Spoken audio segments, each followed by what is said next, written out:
the first thing to say is Gunji Fat Choi, which I hope wished you Happy Lunar New Year in Hakka.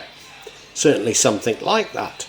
Because yes, it's Imlek, the new Lunar New Year, or the Chinese New Year, on the 1st of February. So what I thought I'd do is a Chinese horoscope.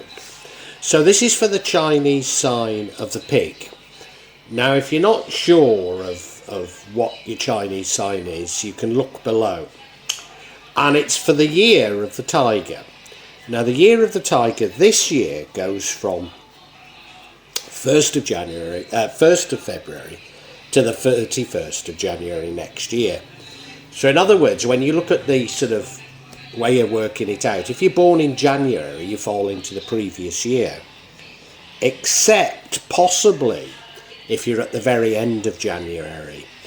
And then if you're at the absolute end of January, then do a search, because of it gets a little bit more complicated, because it's based on the lunar year, so that's why.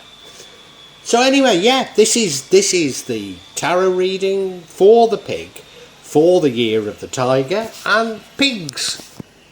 I really hope you enjoy it, I really do. Now I'll be using probably 2 decks, but out of 3 decks. So the first deck is Tarot Nusantara, the second deck is the Steampunk deck, and the third deck is the Light Visions Tarot. Tarot Nusantara is actually a new one to me, which I love, whereas the Light Visions I've struggled with as a result of the rendering. Although I think I'll grow into it, I will keep using it and coming back to it. You can see on all of them I'm using quite a lot of salt, and that's to clear the energy and the spirits from them, something that I do fairly regularly with my tarot. And I also, you'll see a number of Jimat there that I use just to bring a good energy to the tarot and to my reading. And I call on the Chinese spirits to assist me in shuffling these cards, in selecting the right cards, and interpret them for the tiger, for the year of the tiger. Pigs. Is this a spread of 2 halves?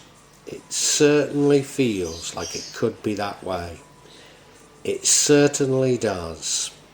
Okay, look at that middle card. Four of swords, needing to take a rest, needing to recover from something. In your past, we have the Emperor, so you were strong, you were tall, you seem to have everything at your feet. Your current energy is the 9 of Pentacles, which again is a lovely card, blessed with many things, but maybe the thing missing is another person. But you know, now comes the Lovers cards in the future, so it seems like you do fill that gap in your life. But if we look at the top cards, I think there's a warning. And the first card at the top is the Knight of Wands, which I think is warning you not to rush too quickly into things. And that would lead to the outcome. The card which would prevent the outcome is the 3 of Swords.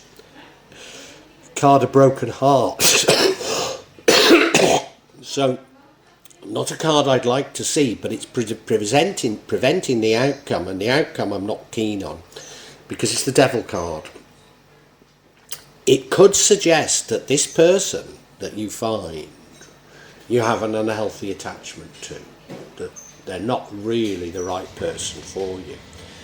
I think that's what it's saying, but we need to look at each card. You know, I'm making a story up that perhaps is going a little bit too far. So let's look at each card for you. So for the year of the tiger, the overall theme is the 4 of Swords, which says that you need to take a rest. You need to recover maybe from something. I wonder if there's even an illness here. It could be, could be. Certainly it's a rest. It might be that you're choosing to take a rest, or it could be enforced. But it is about rest. Now if you look at the card, he's lying on that sarcophagus. Some readers say it means death. I don't think it does for 1 minute, but it could mean an illness. It could mean an illness. I think you're resting after battles. I think that's all there is to it. But this card, this energy runs throughout. Whether the rest is a part of the warning that you should rest and not rush, that would make a lot of sense. That would. In your past, we have the Emperor card. So, very wise, very powerful person. And maybe that's it. Maybe in the past you were doing so much. Maybe you were creating wealth, creating families, all sorts of things. I think you were creating wealth. I think you were working very hard. And this year you either need to take a rest, or a rest is enforced upon you. You look at him, look very wise, dressed wonderfully, sitting firm on that throne. Yeah, he knows what he's doing, doesn't he? He's got power, and he's not frightened to use it. And that was you, my pig friends, my porcine friends, I should say, shouldn't I? Yeah, that was you. So what's happening now? So I think you were making money as this emperor, because now we have the nine of pentacles, which suggests that you are blessed with money, or blessed with prosperity. And it's a lovely card. It is a lovely card. Look at the card. There's the 9 pentacles. So that does suggest money. Beautiful garden. Grapes, not common in Indonesia. Those things that look a bit like fly agaric mushrooms are actually Balinese umbrellas, used largely to shelter from the sun, I should add. There looks to be a Balinese Hindu temple in the background. A beautiful garden, whatever. Beautiful garden. She's there, dressed very beautifully. A bird has landed on her hand. What more could you want? Well, maybe someone to share it with. Have in the past you've been going hard, earning money, not able to think about a partner? You've been working that hard, and now either through illness, or you've simply decided to take a rest. And as you do, you say, well, what's missing in my life? It's somebody else. It's somebody else. And now you're wishing for somebody else. And what comes in the future but the Lover's card? So it's as though you've got your wish. But don't count your chickens. Don't count your chickens. I mean, this is a lovely card. This is a lovely card. You see the lovers. There's something divine about it, because there's an angel above their head, there's a sun shining down on them. They're naked, they're not ashamed of each other. There's an intimacy there that I think you've been missing.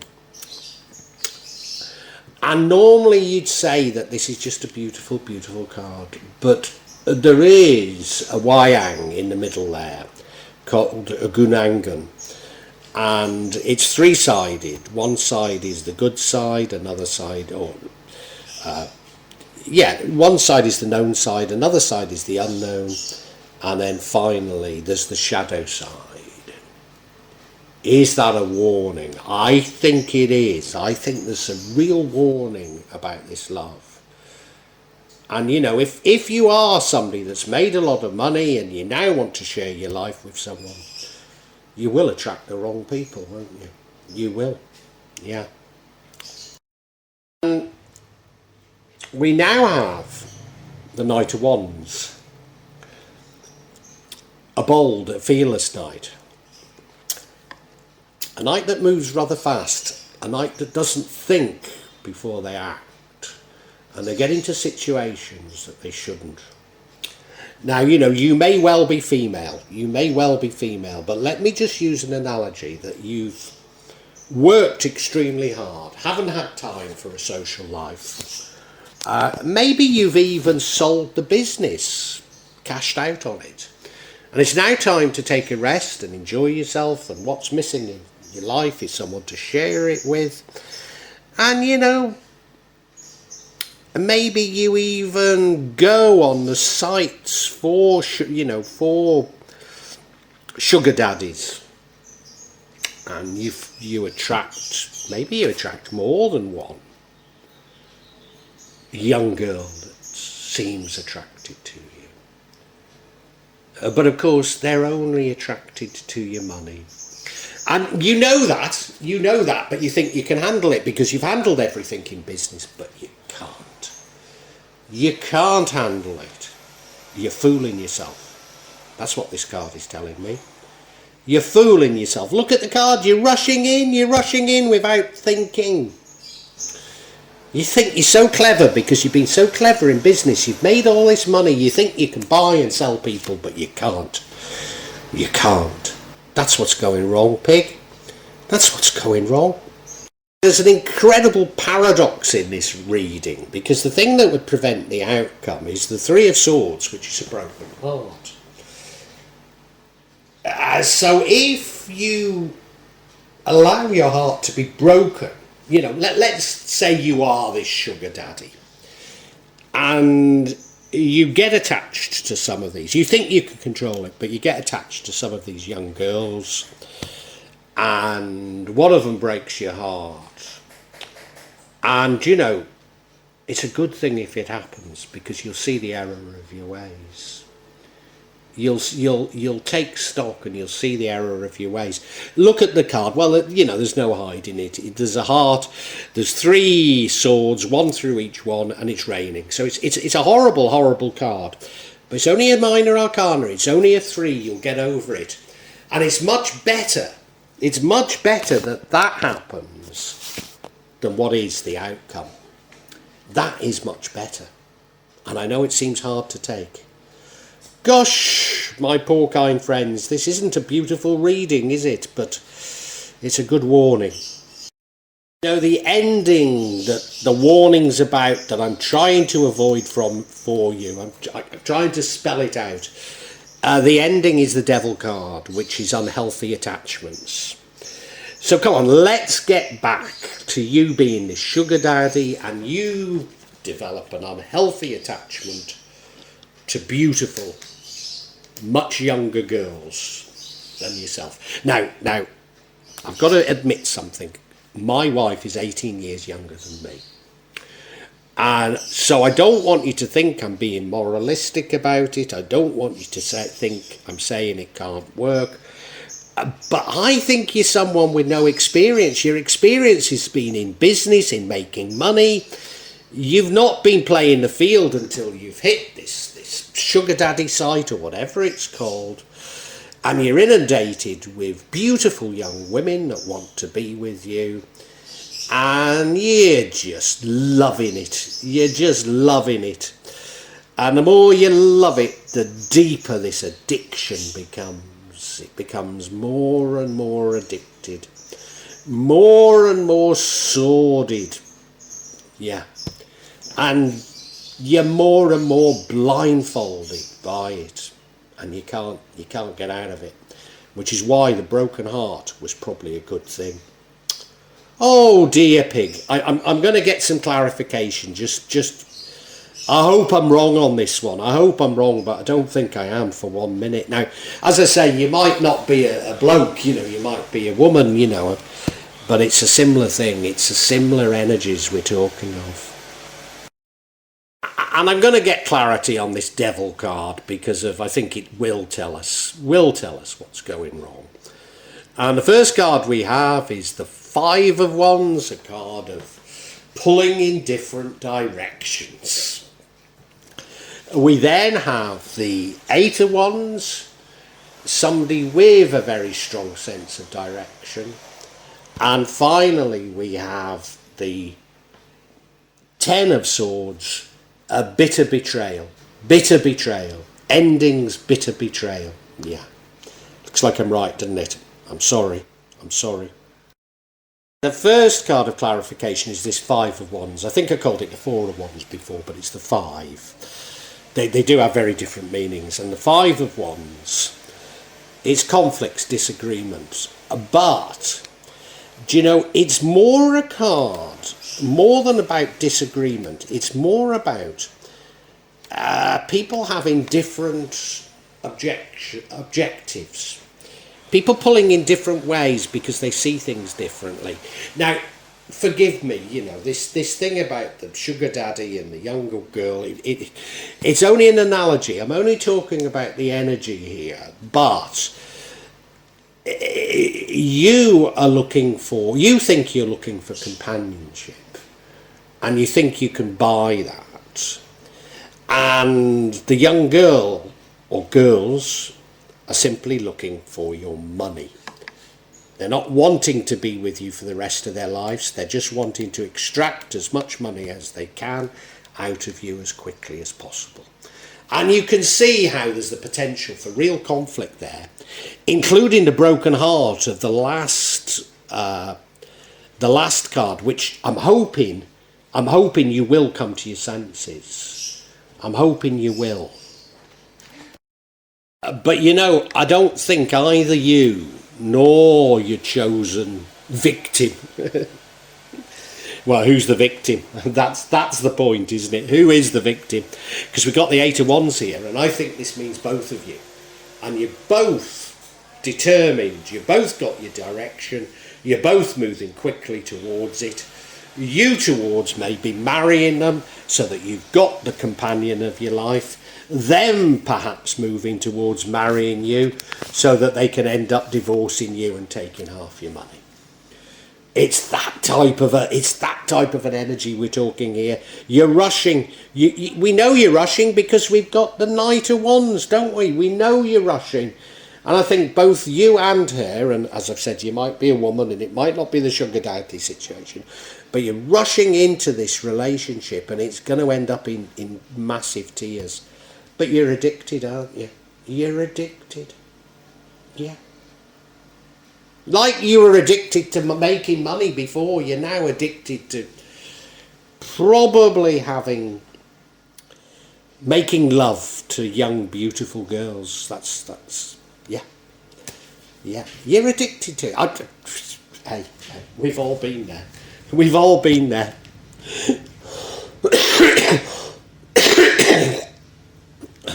I was addicted to making money then, probably addicted to making love to beautiful young girls, but it's not going to do you any good. It really isn't. Oh, I feel sorry for you, pig. I really do. Don't make the mistakes I've made in the past. Please listen to this. Please take heed. Because, pig, if you do go down this route, you're going to end up feeling betrayed. Feeling stabbed in the back, because we've got the Ten of Swords. You look, he's lying there on a roof in London, 10 swords in his back, dropped his briefcase, dropped his money, hasn't he? He's been so stabbed in the back, he's dropped his money. And this is the divorce coming in shortly after you marry. Shortly after you marry your young girl. Yeah. Oh, pig! I really hope that, you know, you have free will. You can change all this. You can change it. If this has any resonance whatsoever, listen to me. You can change it. And you know, even if you're not listening to me, remember that broken heart.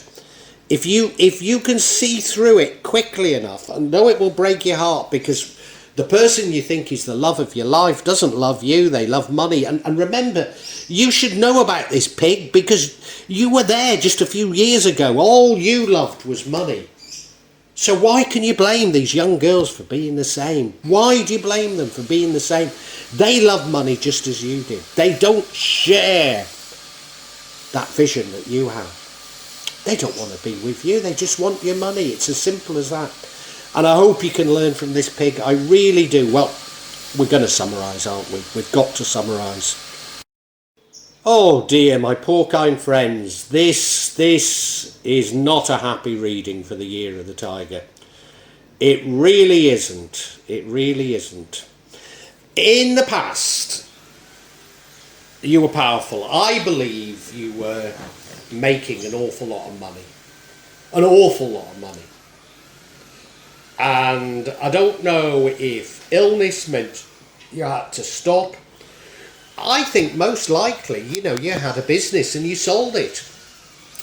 But whatever, now you're taking a rest, but you've got plenty of money, In fact, not to put too fine a point on it, my porcine friends, I think you were addicted to making money. And now sort of, you're no longer doing that, and you're looking around and saying, oh, what can I do with my life?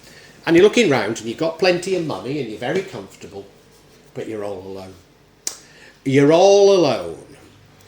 And so you're going out on the trap, aren't you? You're looking for somebody. And, you might not be male and it might not go this way, but the analogy I use is you're going on these sugar daddy sites. You're going on these sugar daddy sites. And because you've got plenty of money, you're attracting plenty of young and beautiful girls. And you're thinking that they share your vision, that what they want is to spend the rest of their life with you. And they don't. They want your money. And you become addicted. You might even become addicted to more than one, but you certainly become addicted to at least one of them. Because the thing is, now just assuming that you're a male and I've got this bit right, you're addicted. You used to be addicted to making money. Now you're addicted to making love to beautiful young girls. And, I've got to say, I know the feeling. I've been addicted to both of those myself at times. So I do know the feeling. Now, there is some hope for you, because if you can realise quickly enough, and if you do realise quickly enough they only love you for your money, it'll break your heart, but you'll get over it. You will get over it. I promise you, you'll get over it. But it will break your heart. But that's a hell of a lot better, because of both you and this girl, and as I say, you might be female, so it might be a male, or you might be gay, or whatever, But you're both determined to see this through, and I think it means marriage. And I think if you do get married, they'll be filing for divorce just like that, because they only want you for your money. So they know that once they've got you married, they've got half your money. And you think you can cope with it. Maybe even you put prenuptials or something like that, but they'll find a way around it. They'll find a way to your money. And you'll be a broken person if it goes that way. You really will. So please, pigs, please listen to this warning, because it's a very strong warning. And listen to a man who's somewhat been there as well. Yes, I did find happiness with somebody that's 18 years my junior. But it didn't happen in this way. It didn't happen in this way. It really didn't. Yeah. You think money can buy you anything. It's going to buy you unhappiness, pigs. It's going to buy you unhappiness, I'm sorry to say. So take heed. And I think realising that they're after you for your money will break your heart, but that is the best outcome. That's the best outcome this year. Now, you have free will, remember that. And I hope this influences you. I really do. Well, I do hope you've enjoyed Tarot from Java as an addition to my channel, The Magic of Java. Please take a look at the other videos that I have on this channel about magic from Java, and I hope that you will become a subscriber. Now, if you want to hear your next tarot reading, hit the button, and that will inform you of when I publish new readings. I'm certainly going to do a reading for every month, but maybe I will try them a bit more frequently, say a mid-month reading, and maybe also some special readings. But above all, thank you so much for listening to me. Thank you, and enjoy Java.